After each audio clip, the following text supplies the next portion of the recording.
Hello, adventurer. It's good to see you. You have made it to the morning grind.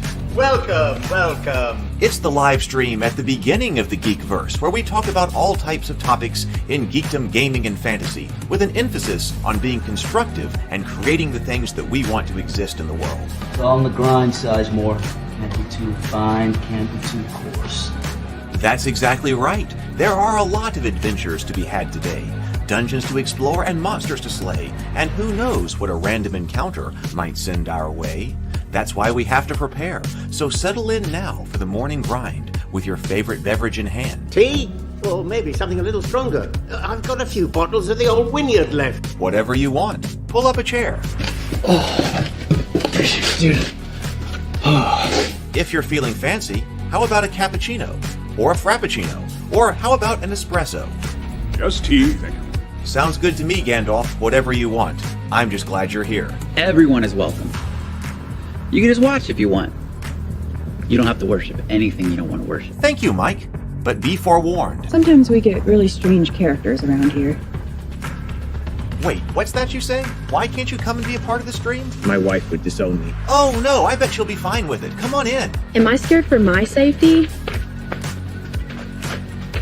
No. What are we supposed to do? Everybody do the secret handshake.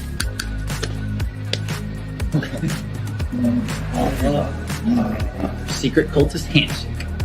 Oh, now do wizards who love each other. This, my friend, is a science. I still don't have gifts, but it's fine. It's all on the grind, son. Can't be too fine, can't be too coarse. Dude, this would be a sick place to bring the band. Indeed it would be, Dave. It really would. I'm seeing more people coming in. Welcome. Glad to have you here. Oh, look, here's someone new. Is this the cultist meetup? Yes it is. Come to hang out? Please accept me. I have nothing else. Okay, we accept you. Everyone's welcome here. Brought some snacks. Well, that makes things even better. You want some coffee? I don't drink coffee. You sure? It's cultist coffee. What makes it cultist coffee?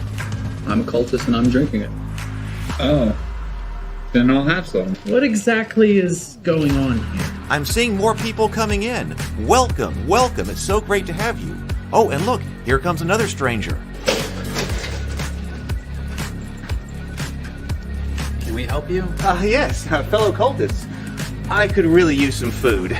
Oh yeah? Welcome. We have donuts. Oh, it's me. I'm glad I'm here. I'm sure you have a few questions for me, though. What's your name? Who do you work for? What god do you worship? Great questions, Rob.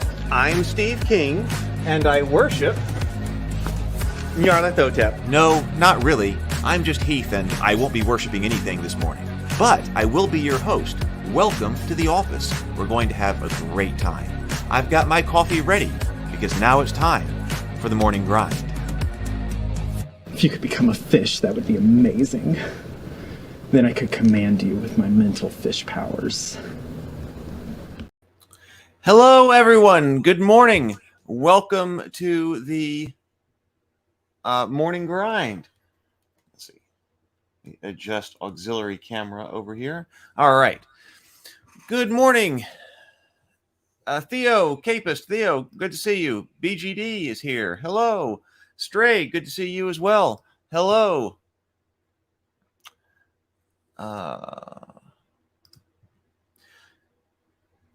Gee, I feel like I am not ready. I should be, no excuse for it. All right. Today, what we're going to be talking about is this right here. The Forgotten Realms campaign setting, because I'd like to be able to take a look at different campaign settings as well, especially campaign boxes. I have traditionally been a fan of different campaign boxes, and we have been taking a look at different starter boxes. So this is a little bit different. This is a campaign box. So we can talk about what is inside it and what are inside other campaign boxes. It seems like there's been a move away from campaign boxes, and we get to campaign books a lot more. And I like those, but it would be nice to do a really nice book, like Lou has done for Thrones and Bones. We looked at that, or how like even Forgotten Realms was done in 3rd edition. So there have been some changes there, but I think it's nice to look back and also look at the boxes, because I do like both. I like the nice books, but I also like having more material like this in a campaign setting box. So we played with the Forgotten Realms campaign setting quite a bit back in 2nd edition AD&D days, and this was the one that this was not the specific box that I used. I picked this box up later because a friend of mine had the campaign setting, but this is basically what we used for a lot of adventuring in the Forgotten Realms. So we're going to open that up and go through it and see what was in it and see if it sort of matches our memories or my memories. It's been a while since I've opened up that box. So now let's breathe. All right, we're going to breathe. Everybody got their favorite beverage. I've got Witch's Brew this morning. So let's breathe and then sip.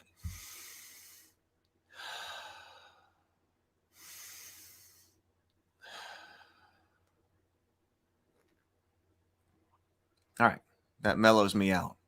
All right, let's go to the morning messages, and then we will take a look at the campaign box.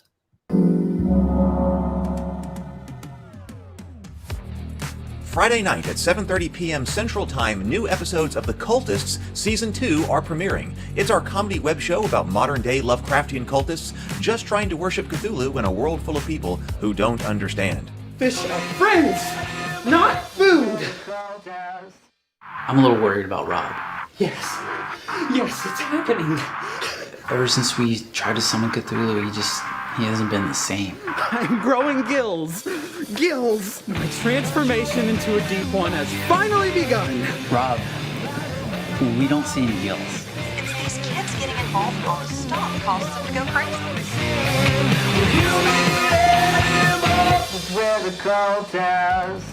There's a live after party after every show with me, Heath. I'm the creator, co-writer, and producer of the show. I also play Steve, and other members of the cast and crew. Catch those live or on replay. If you need to catch up on the Cultist show, both Season 1 and Season 2 are on my YouTube channel. Just go to the playlist. Each episode is about 5 to 7 minutes long. We've also developed a social deduction and miniature game based on the Cultist that we want to launch on GameFound. Check this out. Ready for a Cthulhu Cultist party game of spellcasting and betrayal? Welcome to Ritual. This is just our gaming group. Indeed, but your gaming group is all you need to delve into the madness-inducing rituals necessary to summon Cthulhu. Click the link below to visit the GameFound page, follow the project, and learn more. You've not been further compromised by the Yellow King, have you? Check out the GameFound page for more about the game and for a brief rundown on how to play. When you follow the game on GameFound, you can get updates about the game's development before the project goes live. And you'll get a free Rob, High Priest of Dagon miniature in battle pose if you decide to back the game when the campaign goes live. There is even an opportunity to get an advanced copy of the rules and participate in the playtest for rules review. We'd like everyone who's a fan of the Cultists to be involved. You can get all of the links you need in the chat or in the description below. The Morning Grind is brought to you by Ravenkeep. That's the company that I set up to publish the things that we are making here on the show. Check out ravenkeep.net. You'll find merchandise from the Cultists, such as mugs and coffee, as well as board games, the Goodnight Sword ebook, and the Terra Tiles pre-order. Terra Tiles are the terrain system that my brother and I developed that I'm currently re-releasing. Terra Tiles are the easiest way to get great-looking terrain on your table. They are bright and colorful and ready to play right out of the box. There's nothing to print, paint, or assemble, and Terra Tiles are large, thick, and durable, being 9 inches from point to point. That's large enough to make setting them up quick and easy, while also being the perfect size to create really varied and organic-looking terrain setups for your table. This reprint is being produced in very limited numbers, so if you want one, you need to put in a pre-order so a box will get your name put on it. We'll take a look at the holiday giveaway here at the end. I've got to make another post office run, but let me go ahead and post the links here for anyone who might need it. I'll be going to the post office again this afternoon to send some stuff off. If you are in need of some help getting together Christmas gifts this holiday, I have got still a few items left, like action figures, mainly now at this point, that are completely free and also ship free of charge. So if you or someone you know or a family you are taking care of or something like that need some help this holiday season, check out that link. I've got some more information on that, but we can put that out at the end of the show here today. But anyway, know that's there. You can check that out and make Christmas a little bit happier, I suppose. Okay, so... Oh, I was thinking, I've made a list of potential video games because we thought about maybe doing some video games, and people have been recommending some video games to me. And I kind of think it would be interesting to do some. And I think that under the Geekverse banner, we could definitely, that would include some live streaming of some video games. Like I'm thinking Tuesdays. Darkest Dungeon had been recommended to me by so many people, but the other ones that I came up with that either I hadn't played or I'd like to return to playing, something like Crusader Kings, Darkest Dungeon, Diablo 3, Civilization, Dragon Lord, Xanadu, Zelda, Kingdom Come. Has anyone played Kingdom Come? Kingdom Come Deliverance. I backed that on Kickstarter, and then I never got to play. And I've also never played Elden Ring. So there's some that are out there that's like, well, that would be really cool. I would like to try that one out. But when do I have time? Well, maybe if, for a month or something like that, maybe on Tuesdays or something like that, if there were a video game dedicated time, we could do that. Okay. Let me see. Let me bring up the auxiliary camera.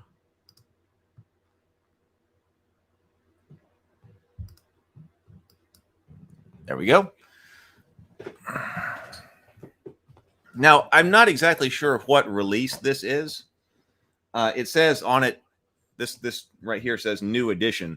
And I think that I was even confused when I bought this one off of eBay as to which one I was actually getting, because the one that we actually played with, that my friend had, was the version that had Elminster on the front.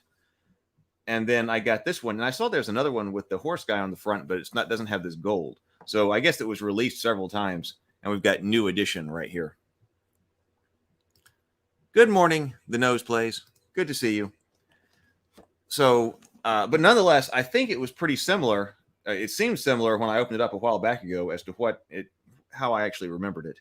So it says, this is a world where gods have walked and fantastic armies clashed. It is the home of Elminster, alias Azun, Kelvin, and Dritz the Dark Elf. It's the most popular fantasy campaign in history. Well met, traveler, and welcome to the Forgotten Realms. Designed for AD&D 2nd Edition, the new Forgotten Realms campaign setting is a major expansion and complete revision of the original best-selling box set. This box set contains everything a player or dungeon master needs to launch into a world of adventure and imagination. So we got several different books in here. A Grand Tour of the Realms, 128 pages. Running the Realms for the Dungeon Master. Shadowdale, and we played a lot in the Dalelands when we were playing. A Monstrous Compendium, pages covering the deadliest creatures in the realms. 8 card sheets showing nearly 100 signs, trails, glyphs, magic symbols. And 4 new all-color maps. The revised Forgotten Realms campaign setting is both a perfect introduction and concise restructuring of the earlier box set, not to be missed by either long-term fans or newcomers to the grandest setting of all times. Tas Sensei, hello. Good day. Good day. Fantastic to have you. Good to see you.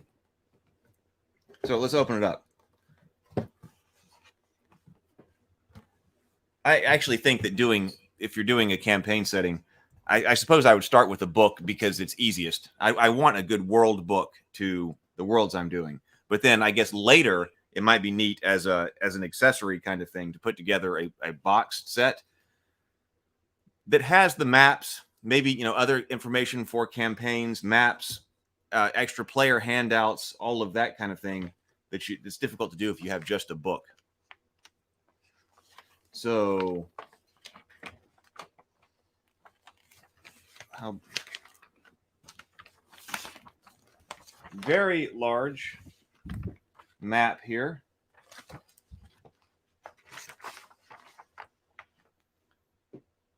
I am not sure what it's around the Sea of Fallen Stars. I'm gonna knock over my coffee if it's sitting right there. Back over here. The Sea of Fallen Stars. Nothing on the back.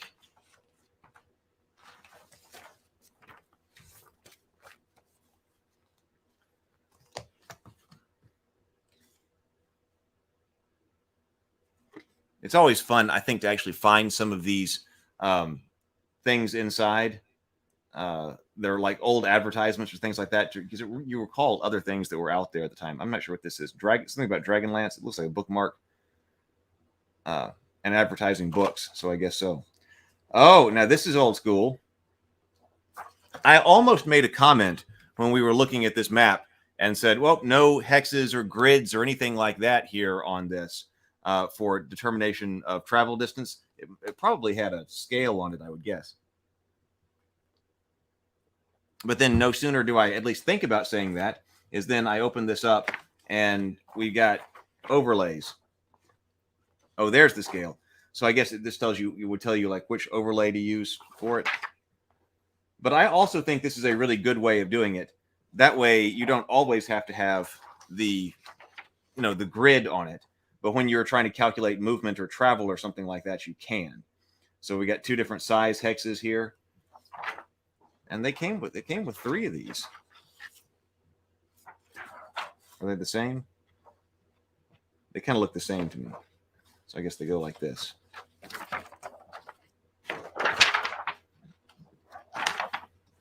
But I think that's a good solution.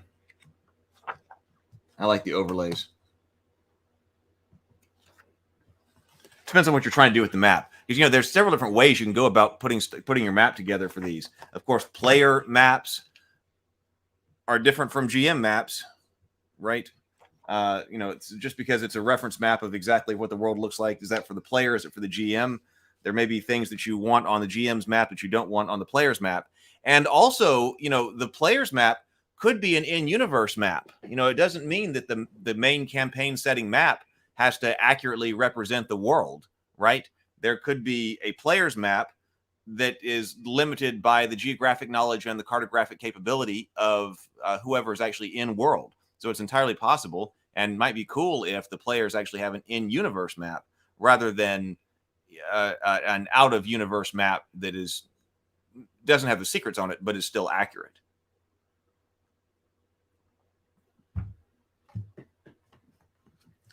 See, here's one of these old advertisements. So this is winter. This was advertising what was going on in TSR in winter of 1993. What was going on in TSR in winter 1993? Oh, look, that's actually that Dragon Quest that I've been talking about, that I have no idea whether that is any good. And I think that Inner Light was saying that it wasn't as good as like Dragon Strike, which we're fanatics about here, apparently, and also Hero Quest. But Dragon Quest, this was enough to get me interested, though, as a kid. For real heroes in search of adventure, the simplified version of the D&D game includes a large full-color map board, 172 playing cards, plastic miniatures, dozens of monster stand-ups, 3D doors for the castle, and much more. Available now. The Knights of Newts, I don't know that one. Dragon's Tomb, The Rage of Asta, so those are adventures. Dungeon Master Screen, we didn't have that version. Creature Catalog. We did have Dragon Mountain, I'm pretty sure. I think we played it. Good morning, Innerlight. Thief's Challenge, Creative Campaigning. I think I vaguely remember that one. Gnomes and Halflings had it. Complete Book of Humanoids have it, or had it. The Magic Encyclopedia. Women of Fantasy Calendar, and the Deck of Magic Items. I did have the Deck of Magic Items for a while. It wasn't quite... I really appreciated the amount of stuff that was in it, but I wanted them to be better cards. They were more like index cards, which was cool. It helped. I liked it. But it would have been nice if they actually had, were more card-like and had better art. The Ruins of Myth Draenor. I think we had that one too. The Realms of Valor. Dragonlance World Calendar. Dragonlance and Other Worlds Calendar. Alquadim. Blast from the past here. Ravenloft stuff. The Marklands from Greyhawk. Spelljammer stuff. There was a lot of stuff. To get into. Dragon magazine. So, pretty cool. So this was, like I said, not one that we used. I got this one off of eBay. So these are all these cards. Magical symbols. Did anybody have this? Did anybody play this?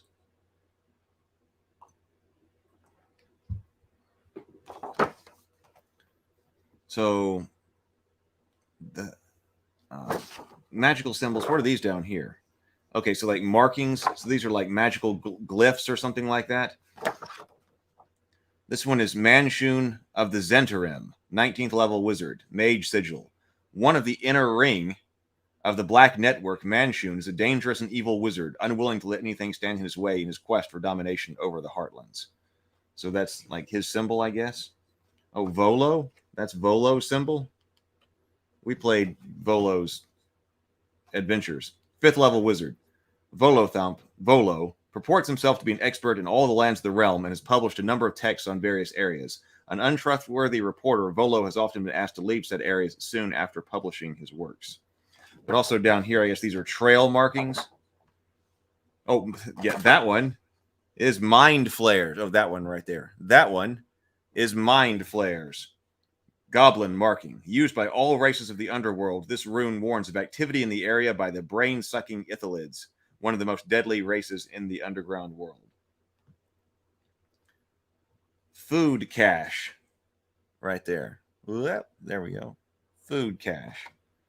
A symbol used by the deep gnomes, this rune means that a hidden store of food is nearby. The food is suitable by deep dwarf standards, though it's usually pressed mushroom head and will sustain life, but many races and cultures may find its texture repugnant.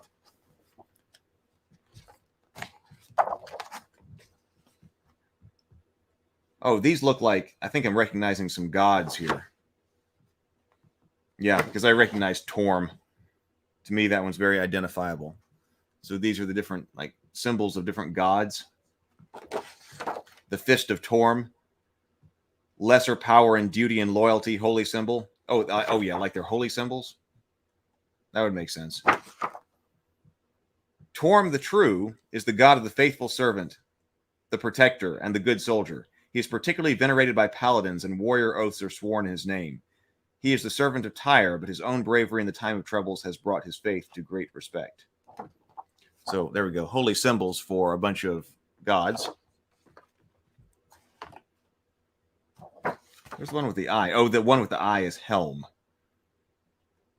Intermediate power of guardians, holy symbol. He of the unsleeping eyes, so the gauntlet with the eye in it. He of the unsleeping eye is venerated by those who choose to be vigilant and watchful, and his shrines may be found near dangerous locations. Both the god and his followers are regarded with suspicion, as their recent actions in Faerun have brought them into conflict with many believers of other gods.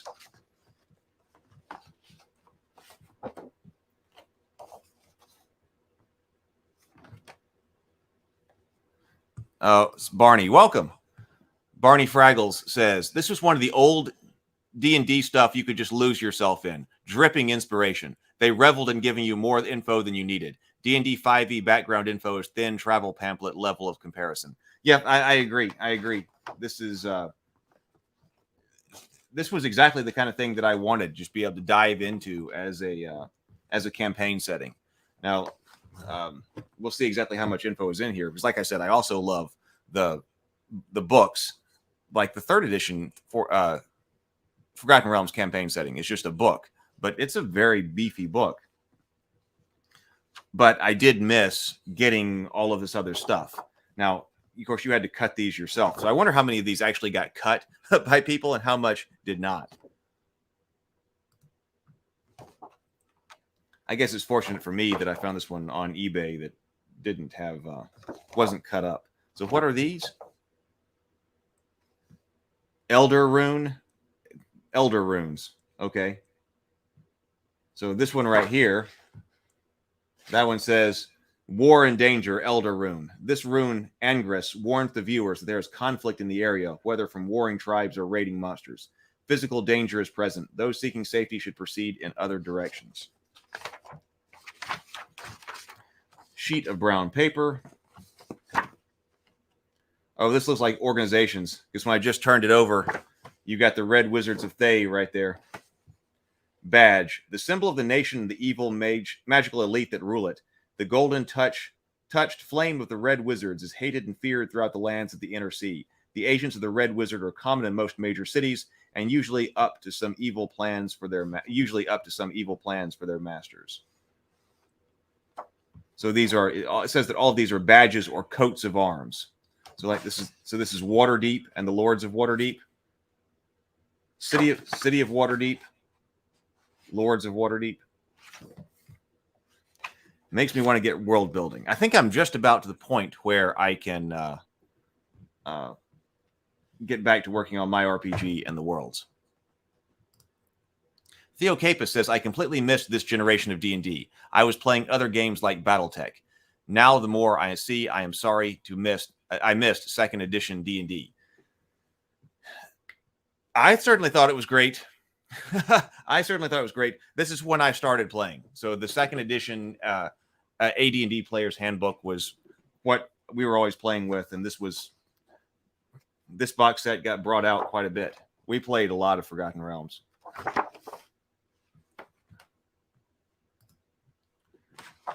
Let's see. So what are these? This says these are Harper's marks.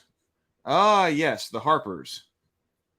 They were basically like a guild or organization dedicated to adventuring and being good guys. I remember becoming Harpers in at least one game. So these are the Harper marks that might be used, like Safe Haven script marking, Harper's mark. This device indicates to Harpers the area is relatively safe for themselves and those allied with them. Used underground, it indicates an area is safe for monsters and can be easily secured to keep it that way.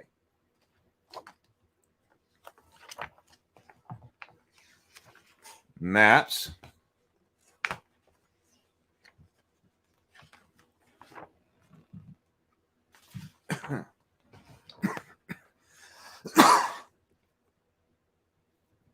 Like when you're talking about this generation and what of D&D and the things that were inside of it, I certainly think that game mechanics and gameplay has increased. And there's a lot of things, a lot of people are going back to what they're calling like, OSR and that kind of stuff. But even there, Basic Fantasy still had some, deliberately old school mechanics because that's what it's trying to do.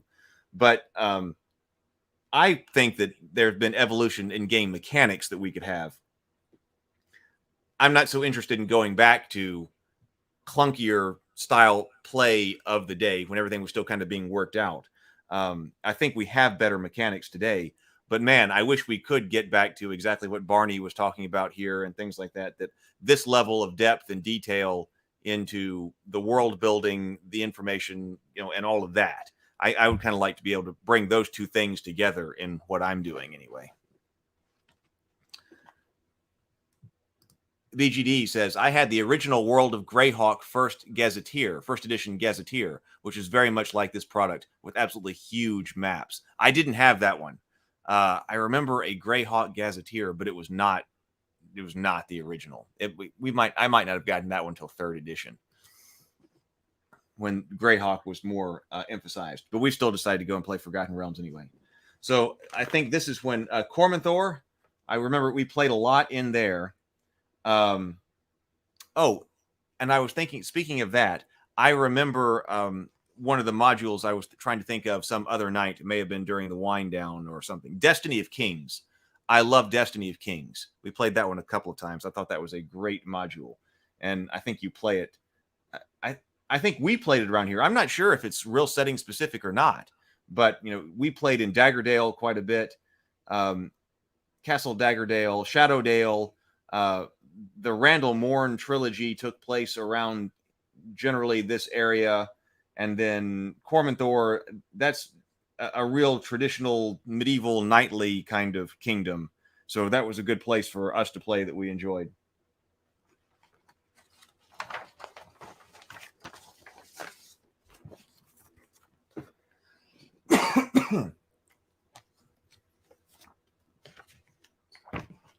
Another map. Whoa.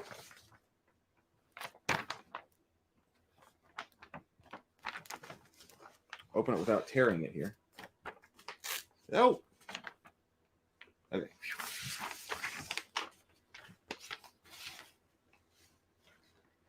I wonder if all of these are... Do all of these go together? Probably not. Maybe. I do see Candlekeep down here. Trying to figure out where we are. Candlekeep. It's the only name I immediately recognize here. God, see, this makes me get excited.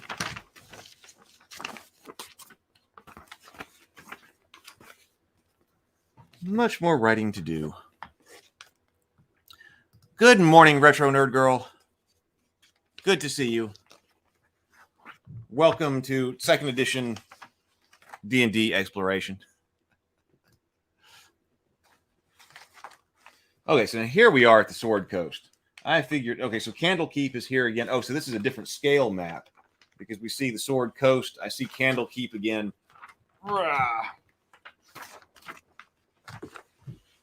Lots of adventuring done here as well. Of course, we play 5th edition in this area, I believe. The Sea of Swords. I'm looking for Candlekeep is here. Oh, Baldur's Gate is there. So Candlekeep, Baldur's Gate. Also an important location. Oh, there's Neverwinter. I thought Neverwinter was in this area. So Neverwinter is up here. You got to go much further south to get to Baldur's Gate and Candlekeep. So there's also a lot of the Tribor Pass. Yeah, we've played up there. Even in Lou's game, we were playing up here. I remember that. So lots of gaming that went on in this area as well.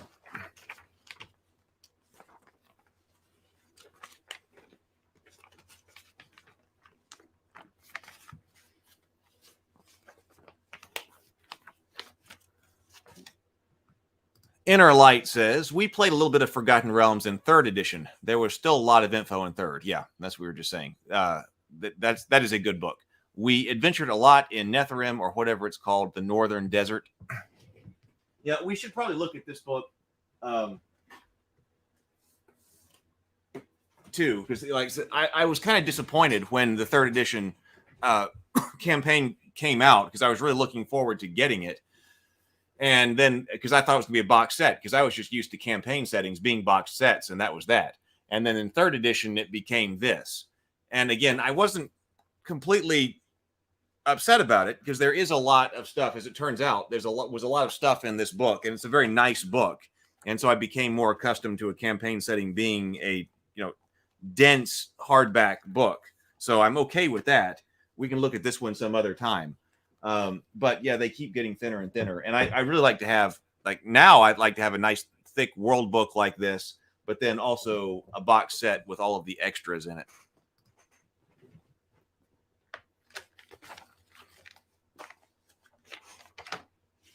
Oh, poster? Oh, yeah, I guess it is.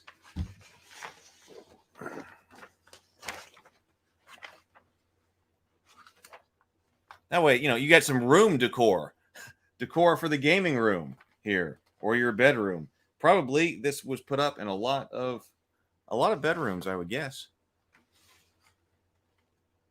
Pretty cool.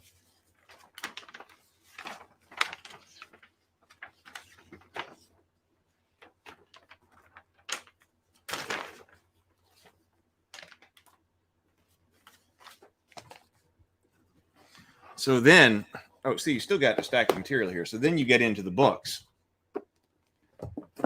So,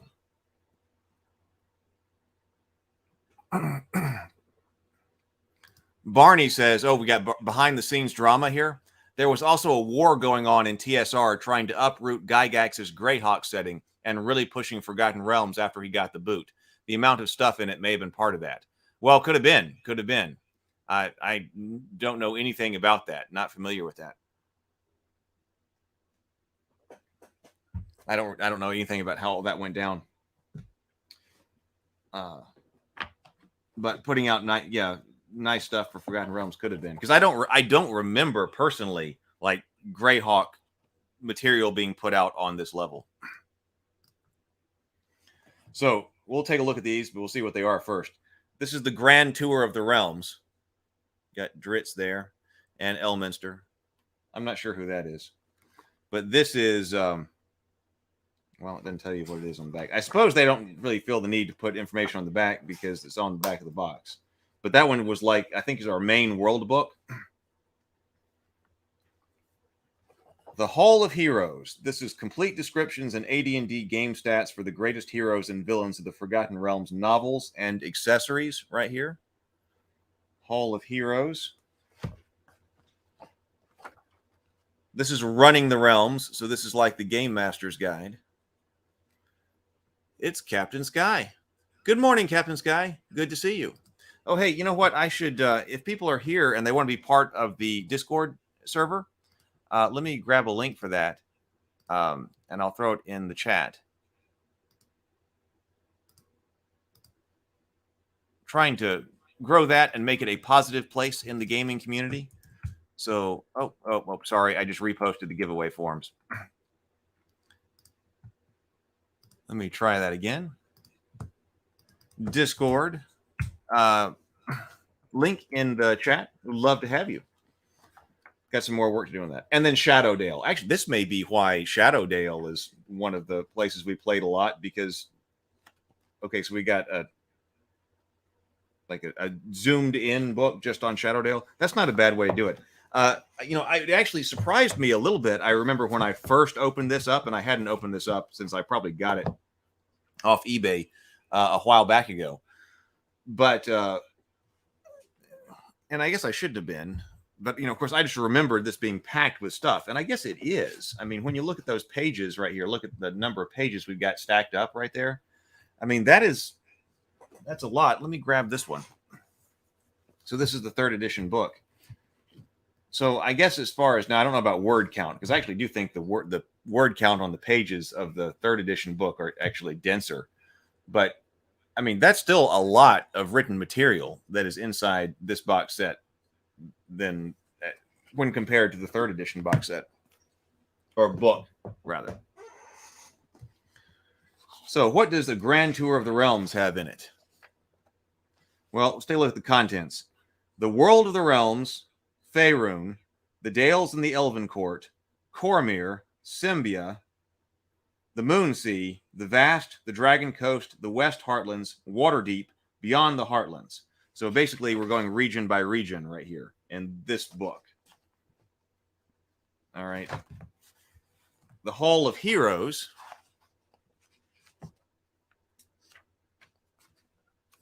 So this is basically all character sheets. Oh, okay. There's Elminster's character sheets, but with also his biography. Extra spells. Looks like. Elminster? I guess that's all you need to know. Seems I was expecting more stats. But maybe it's sort of woven in there. Running the Realms. This was our Game Master's Guide. Setting up a campaign, a timeline of the Forgotten Realms, news from the realms, the secret power groups, select NPCs. That's a lot of NPCs, though. Godly power. And godly power. Okay.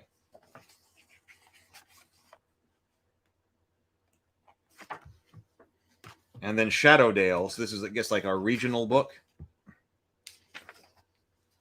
Shadowdale, the history of Shadowdale, the lands of the Dale, the farms, the village of Shadowdale, temples and shrines, places of interest in Shadowdale beneath the Twisted Tower. So that's the adventure.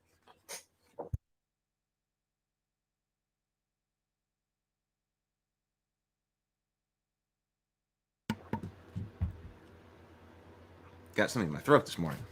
Okay. I kind of want to look at Running the Realms.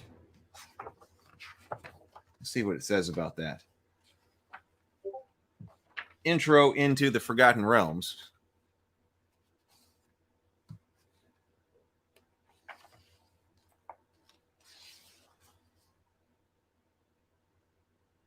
What does it actually? I wonder what does it say about the realms to a new GM?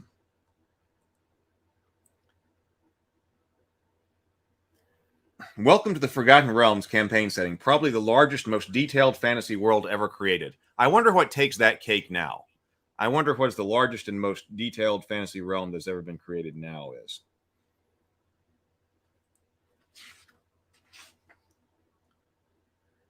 Each Forgotten Realms campaign should be different, reflecting the personality and gaming needs of the players and the GM.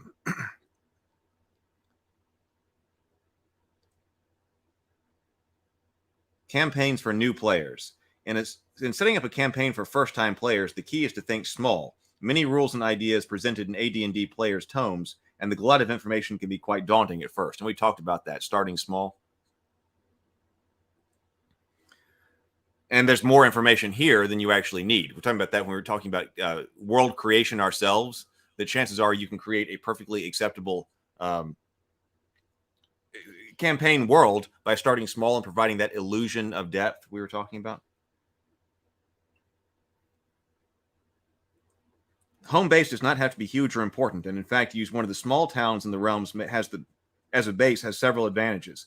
The DM does not have to worry about making up or managing too many non-player characters at first, and the low-level adventurers are special and may be consulted by or sometimes chosen to be local rulers. One such area is Shadowdale, in which a small farming community with a few high-level individuals, such as Elminster the Sage, that has in the past recruited adventurers as protectors. Shadowdale also covered extracting detail. Yeah, actually, wait a minute. I think that Destiny of Kings, I want to say that Elminster was involved. Was he not? Didn't he summon you? I believe he did. There was some adventure that we played where you were summoned by Elminster, but Elminster actually wasn't there. It was his one of his assistants that gave you the quest.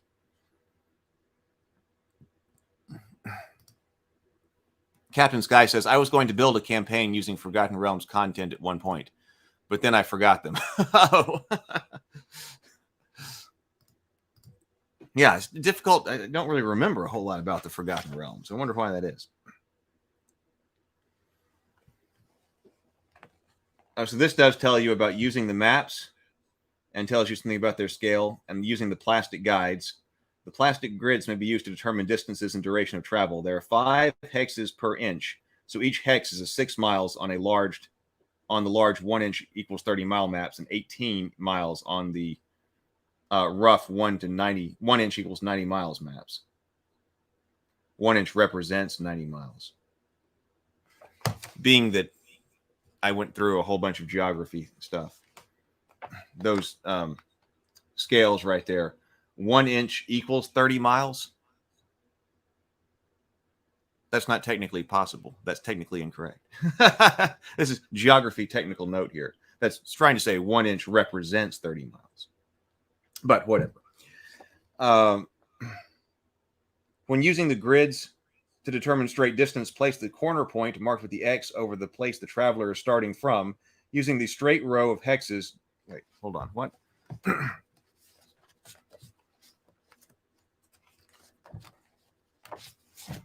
So we got something marked with an X here that I didn't notice.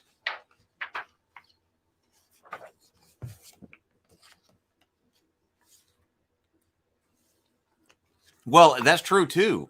Barney says that it's funny that despite all the detail in this gazetteer, the vast majority of written Forgotten Realms content takes place in a thin slice of the Sword Coast and revisits the same places. Yeah, we can talk about that from a world building aspect too, that even as large as Faerun is, man, there is not a lot.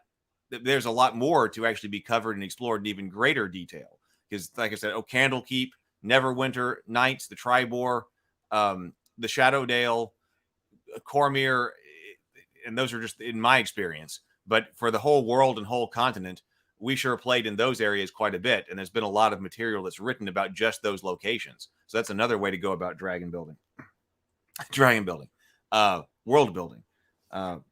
Everything is not equally well defined or does not have to be. Put the I see. So this X right here. Yeah, we do have an X. The ungridded maps may be used for general discussion and explanation. The grid is used when moving along the map. When using the grids for determining straight distance, place the corner point marked with an X over the place that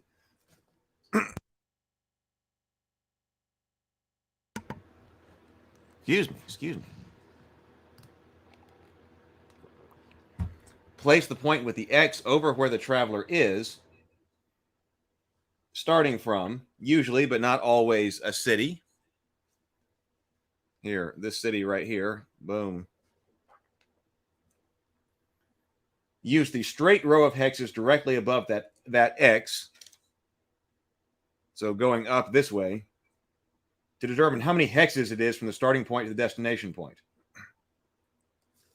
So that gives you straight line distance, which I guess is nice to do it this way, because if you just permanently overlaid the grid, well, it might be difficult to get a straight line distance. But that does allow you to get a straight line distance. But then, as it's about to note, that the distance you actually have to travel may be different. Because unfortunately, road streams and other common methods of travel do not move in straight lines, so that true distance may be between points may be larger than presented. Again, set the X on the starting point and then center the final destination on one of the hexes. Then follow the method of travel, counting each hex to be moved through. For short distances, a few days travel between cities, such as within Cormyr or Symbia, this method may be used for each day's move. For longer journeys, it may be worth lightly taping the plastic grid to the map with masking tape. Adhesive tape is not recommended for this, as it does the job too well and may damage the map when removed. Is there anything specifically you want me to be sure that I take a look at within any of these books? We still have about 15 minutes. Inner Light says, it's probably still Forgotten Realms, the largest and most detailed fantasy world, but Dragonlance Kryn is getting there. I never got into Dragonlance at all and only used Forgotten Realms for some. And I believe they even added, it could still be Forgotten Realms, because I believe they added certain things to Forgotten Realms that used to be separate settings, right? Am I right about that? Like Dark Sun?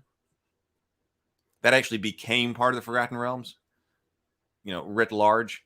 So it probably got a whole bunch of stuff imported into it that made it even larger.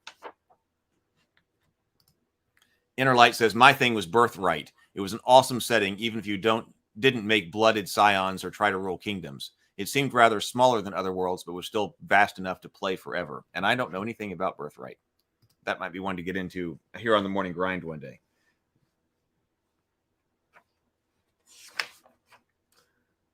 Oh, Wild Magic. I forgot about Wild Magic. Timeline of the Realms. I like laying out the histories. News of the Realms.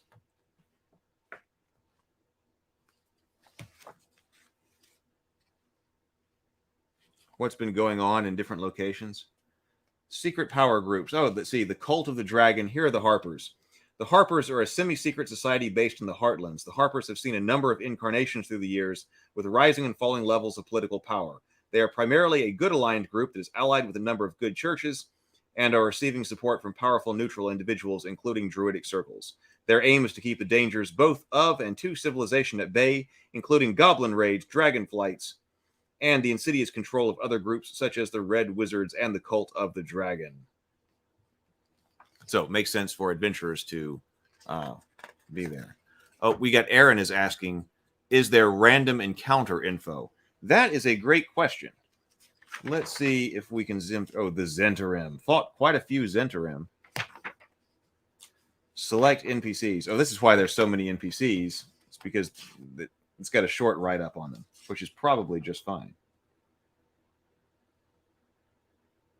Again, that's still kind of short on statistics.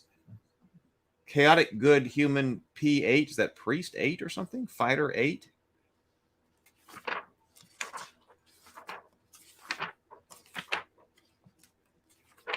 Oh, Randall Morn is in here. There he is. Godly powers.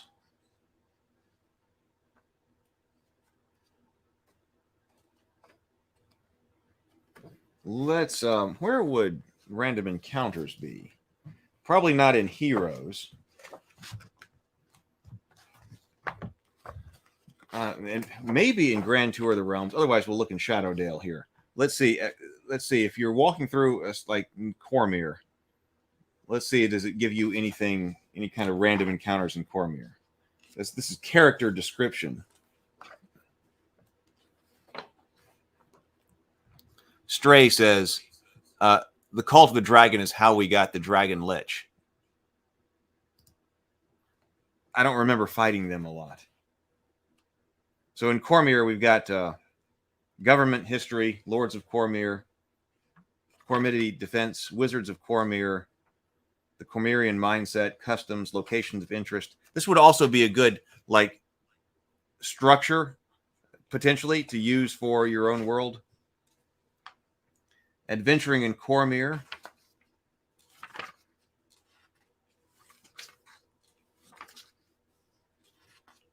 So it looks like no.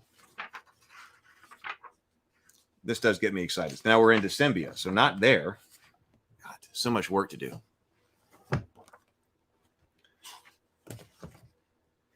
Well, actually, wait a minute. Wasn't there... Where did we see...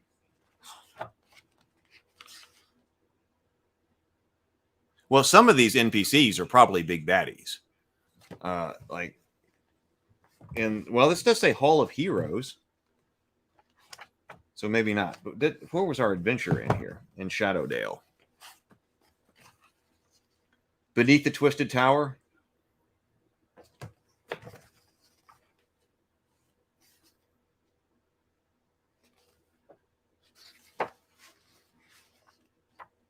Let's see. 41. I remember. In what box was it? There was some box that I had, or I didn't have it. We had it as a group that had like one-page adventures in them. There's several different pages that were just one-page adventures. 41. Beneath the Twisted Tower. An adventure for parties of the 1st to 3rd level set in and under Shadowdale after the time of troubles. The subject of the adventure is the tunnels connecting the Tower of Asheba, also known as the Twisted Towers, that are rumored to connect the kingdom of the Drow, who once occupied the tower. The tower itself is currently occupied by Mornmagrim, the Lord of Shadowdale, and his various retainers and servants. This is DM only.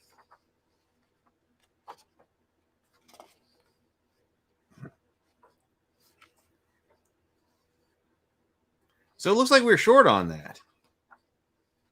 Random encounters in different locations. At least here in this box. Kind of surprising. That's a good question, Aaron.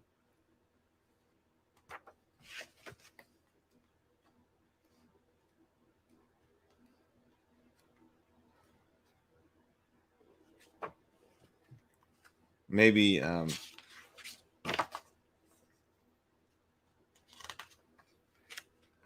maybe someplace. That does seem like a staple of this kind of thing. Yeah, random encounters would be adventure specific. It could be. That's why I was looking at seeing if there were some inside this specific, inside that adventure, inside Shadowdale. But yeah, they don't have it. I guess they don't have it by region or anything like that.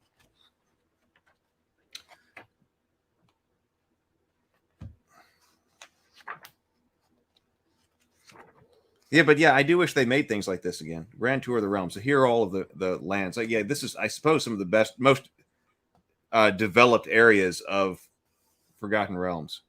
That's what we were just talking about. Waterdeep along the Sword Coast. Languages of the Realms. Oh, okay.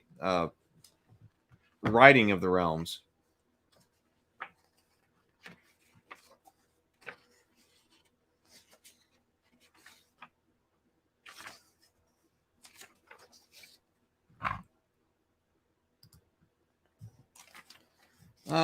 Underdark races. The regions of Faerun. I haven't explored a lot of them. We did. Lou had a big Forgotten Realms map on his wall that we used for navigation. Well, maybe that's all we really need to take a look at. I think this is a pretty good overview of this. I do kind of like the structure of having, now if you're going to put it all in one book, that's different. But, that way you don't have to cover everything. You can say, here's a grand tour of the realms, which is our general overview of the entire thing. But then, hey, we're going to kind of focus in on this one region. And that would give you opportunities to make other region-specific books. And so you don't feel like you don't have it all because you've got the general overview. But then that's quite a lot of information zoomed in on one region. Was there anything else in Running the Realms we should have looked at? We're looking at how to get directional distance. What else was in here? Power groups, select NPCs, godly powers. Oh, wait, whoa. Wait, I just see right here, encounters in the realms. Let's just see what that says. Individuals traveling cross-country may encounter a number of unplanned adventures en route from point A to B. These random encounters may aid or hurt a player character and their ultimate goal, or provide an evening's adventure in themselves. This section deals with determining what creatures are found and where the DMs may create their own tables for random encounters. Okay, this may be exactly what we were looking for, Aaron. The following system for random encounters is used at the DM's option. If a long series of pointless encounters, you see 50 orcs, again, would slow down play, you do without them. If a sudden attack would spice things up for bored or cocky adventurers, put it back in. Random encounters are often a good test of GM's experience, since the GM is literally putting the monsters in the situation out of thin air to make things intriguing for his or her players. The rules for creating and using random encounters are described in the Random Encounters section of the Encounters chapter of the Dungeon Master's Guide. Okay, so it's sending you back to the main Dungeon Master's Guide. The type of terrain for encounter is determined by the terrain in the hex. Most different types of terrain may be in the hex. Many different types of terrain may be in the hex at the same time. So use the idea of a terrain hierarchy. Certain types of terrain will take precedence over other types of terrain for the purposes of encounters. See the precedence of encounters list on page 10. So there we go. Precedence of encounters. If your hex has more than one terrain type in it, swamp takes precedence, then forest, then plain, then desert, then hill, then mountain. A hex which contains multiple types of terrain will be considered the terrain of the higher rank for the purposes of the encounter. For example, if a hex terrain contains mountains or hills, the terrain for hills for the purposes of the encounter. Okay, we got that. Roads and paths are always considered to be the terrain surrounding them for the purposes of this encounter. In this way, a party skirting the swamp does not have to move at swamp speeds, but will still encounter swamp monsters. Once the terrain type has been determined, the encounter must be determined to be civilized or wilderness. Civilized regions are those under the control of humans or races allied to humans. The regions have suitable patrols, populations, and defenses for most invading creatures. Areas within 18 miles of major cities or 6 miles of towns are considered civilized. Wilderness regions are those not under the control of any lawful group, and usually are a breeding ground of fell beasts such as the hill trolls of the high moor. If the hex under consideration lies within a civilized area, any encounter there could be considered a civilized encounter. Any hex that is not within a civilized area is wilderness. Duh. The nature of the difference between a civilized encounter and a wilderness encounter is totally up to the DM. Okay, so it's just throwing it to the DM then. Things to take into consideration in this decision will include the nature, terrain, history, and current status of the region.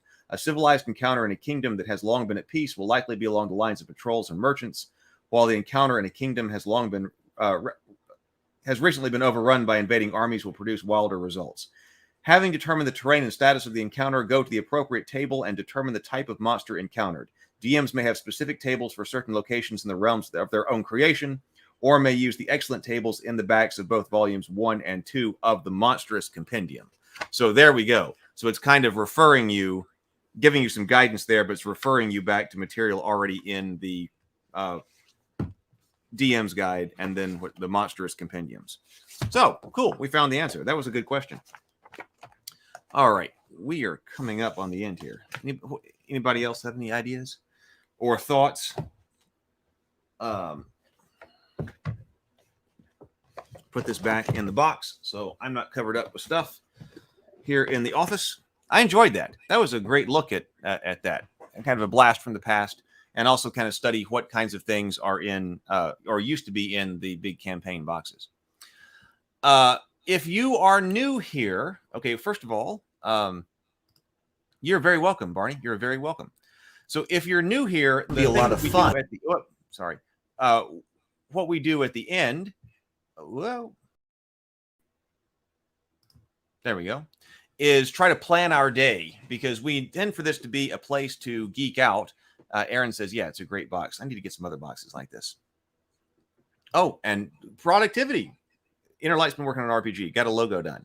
At the end, we try to plan our day, because I've been doing the wind down stream at 7:30 p.m. where we check in, but then also, if we like, talk about more geek stuff. And we want to be able to get stuff done between now and the end of the day at about 7:30. But first, let me, I'm doing the Christmas giveaway. If you have just arrived, if you or someone you know is needs a little bit of help this Christmas, this is what I'm doing. Bring a lot of happiness, but they can also be stressful, especially if times are tough.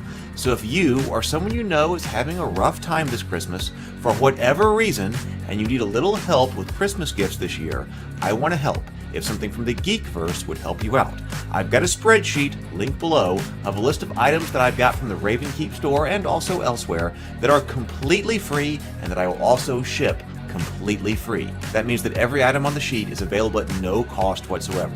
Everything is new in the box, so look over the items, and if there's anything that would help you out, submit what you need on the Google form. That is also linked below. Your name or email address is not required. No one's going to know that you put in if you're worried about that. I will then ship the items absolutely free with no questions asked to whatever address you put in, though I can only ship to the United States at this time. Or hey, if your church, your mosque, your synagogue, or any other kind of social group, whatever you've got, is helping out a family in need this holiday season, and some of these items would be helpful in what you're trying to do, let me know, put them in, and I will send them out so that you can get them to the people who need it. Any items that are left closer to Christmas, I'm going to donate to charity to make sure they all get to people who need them this Christmas. But I want to make sure that anyone in our community or connected to our community who needs some help can get that first. So this is entirely on the honor system. I'm not checking up on anyone. As I said, I will ship all of these items out free, no questions asked. All you have to do is put in for them if you need them. So let's help out those who need it in the Geekverse this Christmas and help make this holiday season one that's happy and also stress-free. The more, all right. So if a lot of those have already been spoken for, though. So the spreadsheet I just put the link to in the chat. Check that out, because a lot of items have been shipping out, and I'll take another run to the post office this afternoon to ship things out to get them to people as they need it. So if you need that, or you know somebody who does, feel free to share that around. We will take care of everybody that we can this Christmas. So we've been working also on extreme geek productivity here. I've got, if you're new here, I just put out a YouTube video, standalone YouTube video on extreme geek productivity, which explains all of our markers for the day that we go through, starting with answering the call to adventure in the morning through the morning grind, taking an afternoon adventure, and then being accountable in the evening at the wind down. But we also, so we take a few minutes at the end of the day here to plan what we want to do for the rest of the day to make sure that's productive. So here is our procedure for that if you would like to get involved in being more productive and getting stuff done here in the Geekverse.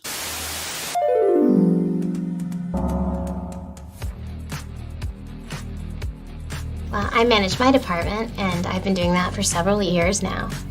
Your department's just you, right? Yes, Jim, but I am not easy to manage. If you would like to join in on being more productive with me and everyone else here on the stream, but are in need of a system to help you out, here's an easy system that you can adopt and that I recommend. Grab a sheet of paper. I find that an index card folded in half is the perfect size for this. But if you don't have an index card, no problem. Any scratch piece of paper will work just fine. Just grab it and a pen or pencil. Think for a moment and come up with the 3 things that if you were to accomplish them today, you would know and feel that it was a great day. I bet you can take a breath right now and think for just a moment, and you will know what those 3 things are. We're going to call these 3 items our big rocks. Our objective is to move these big rocks during the day. Now, don't make the rocks too big, because then you can't move them. Rocks that are too big to move in about a third of a day, we call those huge rocks. Moving the huge rocks is our major multi-day goals in life. But in order to move them, we have to break up the huge rocks into big rocks that we can actually pick up and move around. But we don't want these rocks to be too small, because although small rocks are easy to move, we don't feel sufficient accomplishment when we move them. Moving the big rocks makes us feel accomplished because they advance us toward our objectives in significant ways. You decide what size tasks are small, big, and huge rocks for you. If you get all 3 of these tasks done, then go ahead and add a 4th or a 5th big rock. But don't do that unless you've finished your big 3. You want to look at your list at the end of the day and feel success and accomplishment.